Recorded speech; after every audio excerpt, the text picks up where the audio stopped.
రాజధాని నిర్మాణం భావితరాలకు బంగారు భవిష్యత్తు మన రాష్ట్రానికి ఏర్పడబోతోంది.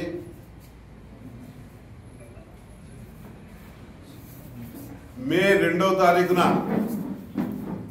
మన ప్రధానమంత్రి గారు రావడం జరుగుతూ ఉంది. దీనికి మన రాష్ట్ర ప్రజలంతా వాళ్ళ ఆశీస్సులన్నీ రాజధాని వైపు పెట్టాలని కోరుకుంటున్నాము. వైసీపీ ప్రభుత్వం హయాంలో విధ్వంసానికి గురైపోయింది. అమరావతి రాజధాని అభివృద్ధి తిరిగి పట్టాలు ఎక్కించేందుకు ఈరోజు కూటమి ప్రభుత్వం ప్రారంభించబోతా ఉంది. అమరావతి రాజధాని ప్రపంచంలోనే ఒక సోలార్ నగరంగా చరిత్ర సృష్టించబోతా ఉంది. అదేవిధంగా అమరావతి నగర విద్యుత్ అవసరాలకు నిమిత్తము 2700 మెగావాట్ల గ్రీన్ ఎనర్జీ వినియోగించుకునేందుకు ప్రభుత్వం ఏర్పాటు చేస్తూ ఉంది. ఇది ఎక్కడ మన భారతదేశంలోనే లేని విధంగా ఏర్పాటు చేయబోతున్నారు మన కూటమి ప్రభుత్వం, మన ముఖ్యమంత్రి చంద్రబాబు నాయుడు గారు. కూటమి ప్రభుత్వంలో అధికారంలోకి వచ్చాక రాజధాని పరుగులు పెడతా ఉంది. రాజధాని పునర్నిర్మాణం కోసం పనులు 48,000 కోట్ల పైచిలుకు ప్రభుత్వం పరిపాలన అనుమతులు మంజూరు చేసింది. అదేవిధంగా ప్రపంచ బ్యాంకు ఏడీబీల నుంచి 15,000 కోట్ల రుణం మంజూరు చేసింది. జర్మనీకి చెందిన డెవలప్మెంట్ బ్యాంకు KfW నుంచి 5,000 కోట్ల రుణం పొందేందుకు కూటమి ప్రభుత్వం ప్రయత్నాలు చేపట్టారు. గతంలో టీడీపీ ప్రభుత్వం నిర్మించిన టిట్కో గృహాలు పూర్తి చేసి మౌలిక సదుపాయాలు కల్పించేందుకు మరో 4,400 కోట్లు నిధులు మంజూరు చేసింది. ప్రభుత్వం మొత్తం 15,400 కోట్లు అమరావతి నిర్మాణానికి టిట్కో రుణం పొందుతూ కల్పించడం అసహనీయం. అదేవిధంగా ప్రజా రాజధాని అమరావతి పూర్తి అయితే 175 నియోజకవర్గాల యువత భవిష్యత్తు నిరుద్యోగులకు ఉపాధి జరుగుతూ ఉంది. అమరావతి నిర్మాణానికి రాష్ట్ర ప్రభుత్వం నుండి ₹1 కూడా ఖర్చు పెట్టని అవసరమే లేదు. ఇప్పుడు రాజధాని నిర్మాణం కోసం, అమరావతి నిర్మాణం కోసం ఏ ₹1 కూడా ప్రజల సొమ్మును, ఏ ప్రభుత్వ సొమ్మును కూడా ఖర్చు పెట్టని అవసరం లేదు. అక్కడ రాజధాని నిర్మాణంలో అన్ని మిగిలి భూములు 2 లక్షల కోట్ల పైబడి విలువైన మిగులు భూములు అక్కడ ఉండబోతున్నాయి. రాజధాని నిర్మించి అదేవిధంగా ఇంకా ఒక 2 లక్షల కోట్లు మన రాష్ట్రానికి అభివృద్ధికి నడిపించే విధంగా, ముందుకు తీసుకుపోయే విధంగా 2 లక్షల కోట్లు 175 నియోజకవర్గాలకు ఆ నిధులన్నీ కూడా మనకు తరలించి భవిష్యత్తు బాగుండే విధంగా జరుగుతూ ఉంది. అమరావతి ప్రభుత్వం నిర్మించే housing project roof top solar power system నిర్మించాలని కూటమి ప్రభుత్వం నిర్ణయం తీసుకుంది. అమరావతి నిర్మించబోయే గవర్నమెంట్ కాంప్లెక్స్, ప్రభుత్వ కార్యాలయాలు గ్రీన్ బిల్డింగ్ స్టాండర్డ్స్ కు తగిన విధంగా ఉంటాయని ప్రభుత్వం స్పష్టం చేసింది. అమరావతి టౌన్ ప్లానింగ్ అధికారులు అమరావతి పరిధిలో 415 రూఫ్ టాప్ సోలార్ ఫ్యాన్స్ ను 14 అంగన్వాడీ సెంటర్లను 14 హెల్త్ సెంటర్లను, 13 పబ్లిక్ స్కూల్ ఏర్పాట్లను చేశారు.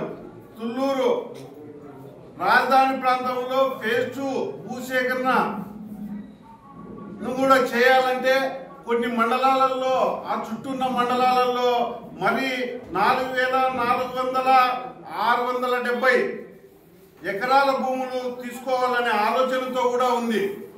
ఎందుకంటే ఇంకా విశాలంగా అన్ని విధాలుగా తుళ్లూరు మండలంలో హరిశ్చంద్రాపురం గ్రామములో 2,429 ఎకరాలను, అదే పూర్తిగా వడ్డమానులోను పూర్తిగా 1,937 ఎకరాలను, అమరావతి మండలం వైకుంఠాపురంలో 3,360 ఎకరాలను, నిండు మొక్కలతో 2,013 ఎకరాలను, మంగళగిరి మండలంలో కాజా గ్రామంలో 4,492 ఎకరాలను